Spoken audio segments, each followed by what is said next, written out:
Hello everyone, मैं हूं अवनीत और आज मैं आपके सामने आ गया हूं एक नया वीडियो लेकर जिसके अंदर हम लीनियर इक्वेशन नाम के चैप्टर की समाप्ति कर रहे होंगे जनाब। तो बिना लंबी स्टेटमेंट्स लिखे चलिए शुरू करते हैं। तो आज के टॉपिक का नाम होने वाला है यूजिंग ऑफ लीनियर इक्वेशन। मतलब लीनियर इक्वेशंस को हम इस्तेमाल में कैसे लाएंगे। सिर्फ पढ़ने से तो कुछ होगा नहीं यार, लीनियर इक्वेशन को इस्तेमाल में लाना हमारे लिए खून में होना चाहिए, राइट। खून में होना चाहिए मतलब कि यार हमें ढंग से आना चाहिए, बहुत ज्यादा इंपॉर्टेंट होता है लीनियर इक्वेशन का इस्तेमाल करना, आगे भी काफी काम आएगा।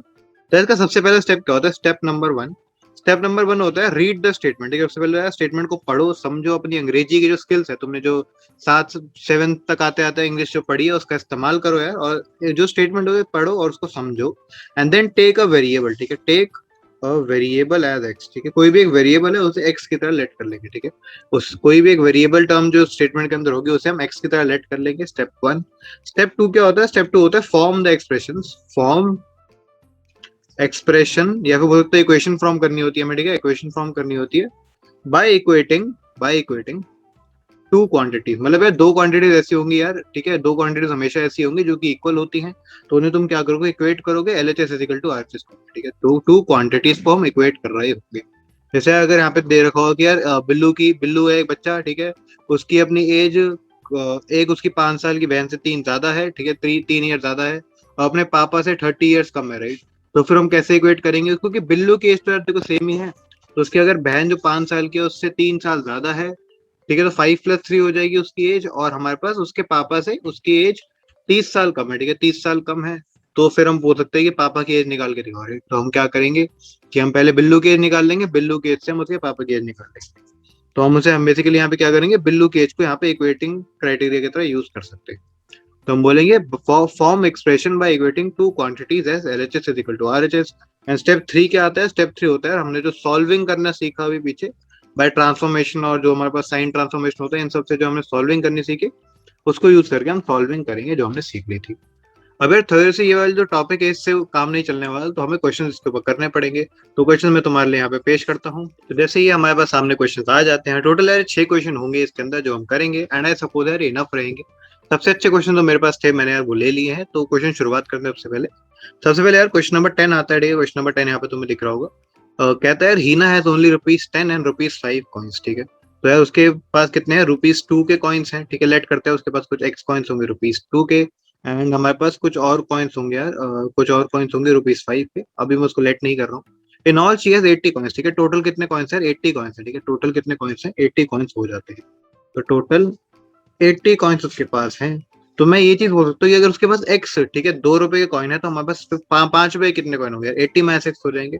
इट इज समथिंग लाइक यार, अगर उसके पास 50 कॉइन ₹2 के हैं, तो 80 के बेसिकली ₹5 के कितने कॉइन हो जाएंगे? अगर उसके पास टोटल 80 कॉइन थे तो 30 कॉइन्स हो जाएंगे, राइट। तो वही वाली सीन है यहाँ पे कि अगर उसके पास एक्स ₹2 के कॉइन है तो हमारे पास ₹5 के 80 माइनस एक्स कॉइन्स हो जाएंगे। पहली चीज तो ये होगी।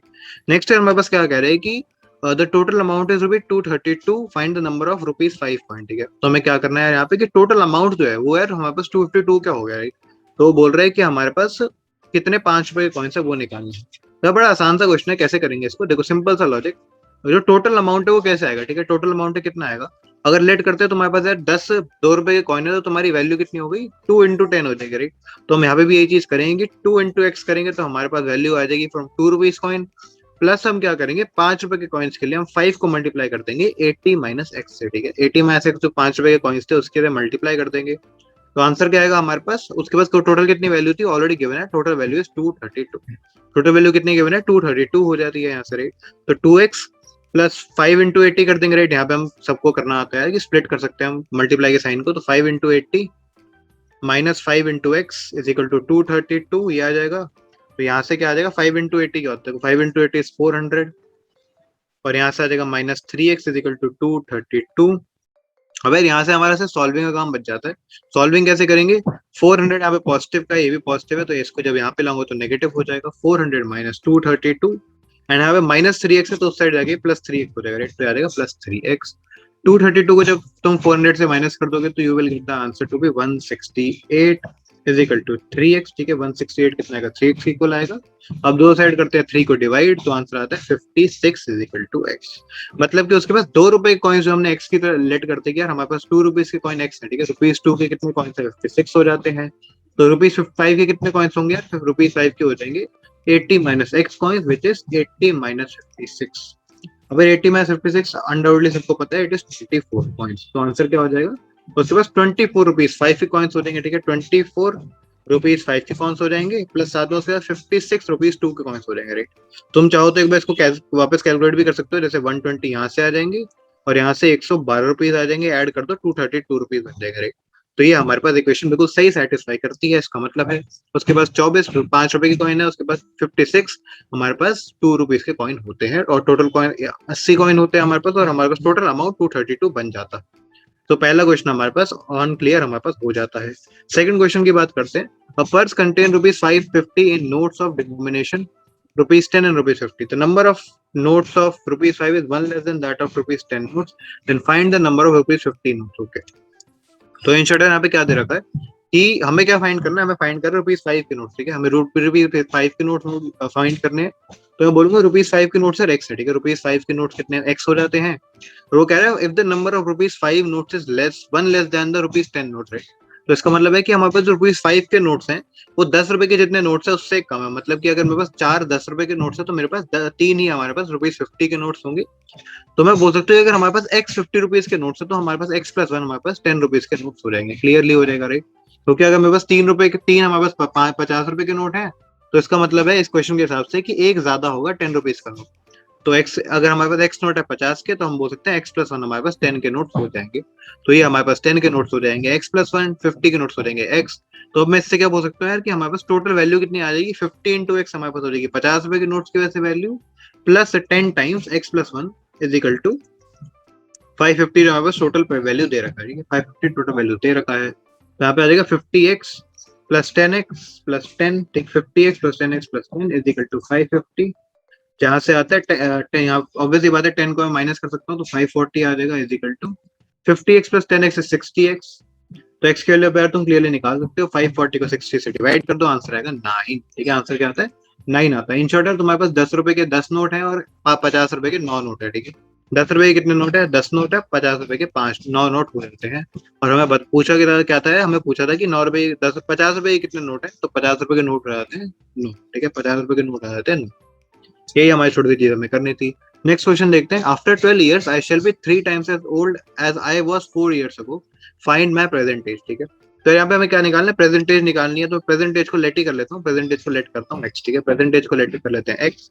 अब यार क्या बोल रहे हैं, आफ्टर 12 years, ठीक है, 12 साल के बाद मैं कितने एज का हो जाऊंगा, एक्स प्लस 12 का हो जाऊंगा, राइट। अगर मेरी एज अभी 6 है और मैं 12 उसके अंदर ऐड कर दूं तो क्या हो जाएगा, 18 हो जाएगा, राइट। मतलब बेसिकली मैं बोल सकता हूँ 12 साल के बाद, इन शॉर्ट 12 ईयर्स में अपने एज के अंदर ऐड कर दूंगा, ठीक है, एक्स प्लस 12 मेरी एज हो जाएगी फाइनली।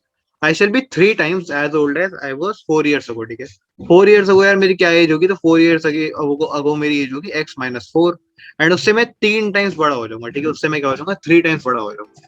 तो आंसर आ जाए x plus 12 is equal to 3 times x minus 4, ठीक है, 3 टाइम्स क्या आएगा x माइनस 4 आ जाता है। तो अब मैं यहाँ से क्या करूंगा, इसको करने का सिंपल सा तरीका, इसको सॉल्व करते हैं। आएगा x plus 12 is equal to 3x minus 12, 3x और 2x, अगेन 3x और x था, तो यहाँ पे क्या आ जाएगा 2x, और 12 प्लस 12 हमारे पास कितना हो जाएगा 24। क्यों है यहाँ पे 12 प्लस 12 हुआ, क्योंकि मैंने यहाँ पे 12 को RHS से LHS के अंदर ले गया, तो माइनस 12 का प्लस 12 हो गया, राइट। तो 2x इज इक्वल टू 24 आ जाएगा, जिसके चलते हैं बोल सकता हूँ दोनों साइड 2 से डिवाइड करके कि x की वैल्यू कितनी आ जाएगी 12 आ जाती है, ठीक है, x की वैल्यू क्या आ जाएगी 12 आ जाती है। तो अगर मैं 12 साल का हूँ, तो जब मैं 12 साल बढ़ जाऊंगा एज, ठीक है, दैट इज 24 साल का हो जाऊंगा, तब मैं अपने 4 साल कम, दैट इज 8 साल से 3 गुना हो जाऊंगा, राइट। तो ऑब्वियसली बात है 8 इंटू 3 इज 24 और x प्लस 12 भी 24 होता है। तो इक्वेशन बिल्कुल सही सेटिस्फाई करती है, इन शॉर्ट हमारी एज बिल्कुल ठीक आई। ओके, ये चीज भी हो गई। आगे देखते हैं। तो यार ऐसा करते हैं, इस वक्त जो क्वेश्चन वाला है इसको वापस कॉपी कर लेते हैं नीचे, साथ में और क्वेश्चंस करने हैं कुछ, तो यस यार। तो क्वेश्चन नंबर 13 देखते हैं हम। क्वेश्चन नंबर 13 क्या कहता है, क्वेश्चन नंबर 13 यार ये कहता है हमारे पास कि two equal sides of an isosceles triangle are 3x minus 1 units and 2x plus 2 units, find the third side, if the third side is 2x, find the x and the perimeter of the triangle, okay। तो basically क्या कह रहे हैं कि दो equal side है हमारे पास triangle की, ठीक है, दो इक्वल साइड है आइसोसेलेस ट्रायंगल की which are 3x minus 1 and 2x plus 2, ठीक है, ये हमारे पास है। अगर एक चीज तो हम ऑलरेडी जानते हैं, बच्चा जानते हैं कि जो इक्वल साइड होती है आइसोसेलेस ट्रायंगल की, मतलब ऑब्वियस बात है गिवन ये कि इक्वल है, राइट। तो हम बोल सकते हैं 3x minus 1 is equal to 2x plus 2, ठीक है, 3x minus 1 is equal to 2x plus 2। अब यहाँ से 2x और 3x अगेन कट जाएगा, क्योंकि अगेन अलग अलग साइड्स में है, तो x आ जाएगा यहाँ पे, एंड 1 इस साइड चल जाएगा तो हो जाएगा 2 plus 1 विच इज 3। तो हमारे पास x की वैल्यू सबसे पहले आती है 3, ठीक है, x की वैल्यू कितनी आती है 3 आ जाती है। उसके बाद अब यार ये क्या कह रहे हैं हमारे पास, कह रहे हैं कि जो थर्ड साइड है जो अनइक्वल साइड थी उसकी वैल्यू कितनी है, उसकी वैल्यू है हमारे पास 2x दे रखा है, हाँ 2x दे रखा है। तो हमारे पास टोटल कितना आता है पेरीमीटर, 2x एक साइड है, 3x माइनस 1 एक साइड है एंड 2x प्लस 2 एक साइड है, राइट। तो हम क्या करेंगे, तीनों को ऐड कर देंगे तो पेरीमीटर आ जाएगा। तो perimeter is equal to 3x minus 1 plus 2x plus 2 plus 2x हो जाएगा, which is again 3x plus 2x is 7x, और यहाँ पे आ जाएगा माइनस 1 प्लस 2 इज 1, ठीक है। तो अब यहाँ पे कैसे हो जाएगा, x की वैल्यू ऑब्वियसली गिवन है, x इज इक्वल टू 3 और पेरीमीटर हमें निकालना है, तो it is equal to 7 into 3 plus 1 which is 22, ठीक है। 22 आ जाता है हमारे पास पेरीमीटर, तो 22 यूनिट्स हमारे पास पेरीमीटर की वैल्यू आ जाती है। नेक्स्ट हमारे सामने आता है क्वेश्चन नंबर 14, जिसके अंदर कहते हैं कि the length of rectangular plot is 6 metre less than thrice its breadth, ठीक है। तो बोलिए लेंथ है रेक्टेंगुलर प्लॉट की, जिसको मैं एल बोल देता हूँ, ठीक है, एल को ही हम वेरिएबल लेट कर लेते हैं। तो लेंथ ऑफ रेक्टेंगुलर प्लॉट है वो 6 metre less than thrice its breadth, ठीक है। और मैं ब्रेथ को लेट कर लेता हूँ बी, ठीक है, ब्रेथ को लेट कर लेता हूँ बी। तो वो कह रहे थे length of rectangular plot is 6 metre less than thrice the breadth, मतलब कि थ्राइस में ब्रेथ करूंगा, ठीक है, ब्रेथ को 3 गुना कर दूंगा और फिर उसमें जब मैं 6 मीटर माइनस कर दूंगा 3b माइनस 6 जो आएगा वो हमारे पास क्या होता है एल की वैल्यू आ जाती है, ठीक है। 3b माइनस 6 क्या है हमारे पास एल है, ठीक है, 3b माइनस 6 क्या है एल है। इंस्टेंट यहाँ पे यही चीज लिखी थी कि थ्राइस द ब्रेथ में से जब मैं 6 माइनस कर दूंगा तो एल आ जाता है, ठीक है। तो बोला find the dimensions of the plot if the perimeter is 148 metre. अगर हम सब जानते हैं कि एल प्लस बी हमारे पास क्या होगा, 2 टाइम्स एल प्लस बी हमारे पास क्या होता है पेरीमीटर हो जाता है, ठीक है। पेरीमीटर हमारे पास क्या होता है 2 टाइम्स एल प्लस बी हो जाता है, और एल की वैल्यू में यहाँ पे क्या डाल सकता हूँ, एल की value is 3b minus 6 plus B is equal to perimeter, ठीक है, पेरीमीटर, और जिसकी वैल्यू ऑलरेडी गिवन है, कितनी वैल्यू गिवन है, इट इज 148, ठीक है, इट इज 148। तो यहाँ से मैं करूंगा क्या है, यहाँ से आ जाएगा 4b minus 6 multiply by 2 is equal to 148। Again मैं दोनों साइड डिवाइड करता हूँ 2 से, तो आंसर यहाँ पे आ जाएगा 74, जहाँ से आ जाता है 3b is equal to 74 plus 6 हो जाएगा विच इज 80। तो 4b इज इक्वल टू मेरे पास 80 की वैल्यू आ जाती है इक्वल, और b की वैल्यू कितनी आ जाएगी 20 आ जाएगी, ठीक है। b की वैल्यू कितनी हो जाती है 20 आ जाती है। तो हमारे पास कितनी आती है breadth is equal to 20, L कितनी आती है, एल हमारे पास ऑलरेडी हमें गिवन था कितना है, L is equal to 3b minus 6 which is 3 times 20 minus 6, 60 minus 6 is 54, ठीक है। तो हमारे पास क्या आता है फाइनल जो डायमेंशन है वो आती है 54 एंड 20 हमारे पास फाइनल डायमेंशंस आ जाती है। This is the final answer. Last but not the least हमारे पास जो क्वेश्चन आता है वो आता है क्वेश्चन नंबर 15। वो कहता है two complementary angles differ by 20 degree, find the measure of each angle, ठीक है। तो कॉम्प्लीमेंट्री एंगल सबसे पहले यार तुम्हें पता होगा कि अगर एक एंगल हमारे पास ए है, ठीक है, तो दूसरा एंगल हमारे पास बी है, ठीक है। अगर एक एंगल ए है दूसरा एंगल बी है एंड वो कह रहा है कि ए प्लस बी हमारे पास ऑलरेडी क्या होगा 90 डिग्री इक्वल होगा, सब जानते हैं कॉम्प्लीमेंट्री एंगल है, ठीक है। कॉम्प्लीमेंट्री का मतलब ये होता है कि दो एंगल साथ में आके 90 डिग्री एंगल बना रहे हैं पहला, ठीक है। दूसरा कह रहे हैं यहाँ पे कि जो दोनों का डिफरेंस है वो, ठीक है, कितना है ए माइनस बी जो है हमारे पास कितना है 20 की इक्वल, ठीक है। ए माइनस बी का 20 डिग्री है गिवन है ऑलरेडी। तो यहाँ से मैं क्या कर सकता हूँ, मैं यहाँ से क्या करूंगा, ए की वैल्यू निकाल लेता हूँ यार, ए इज 20 प्लस बी, ए क्या होता है हमारे पास 20 प्लस बी हो जाएगा, क्लियरली बोल सकते हैं मैं फिर क्या बोलेंगे, A is equal to 20 plus B.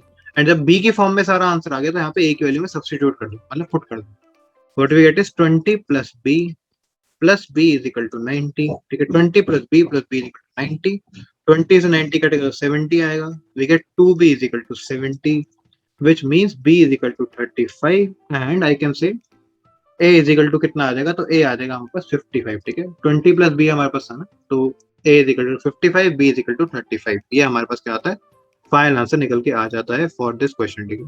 तो ये चीज हमें ध्यान रखनी है कि हम कैसे फाइनल आंसर निकाल रहे होंगे।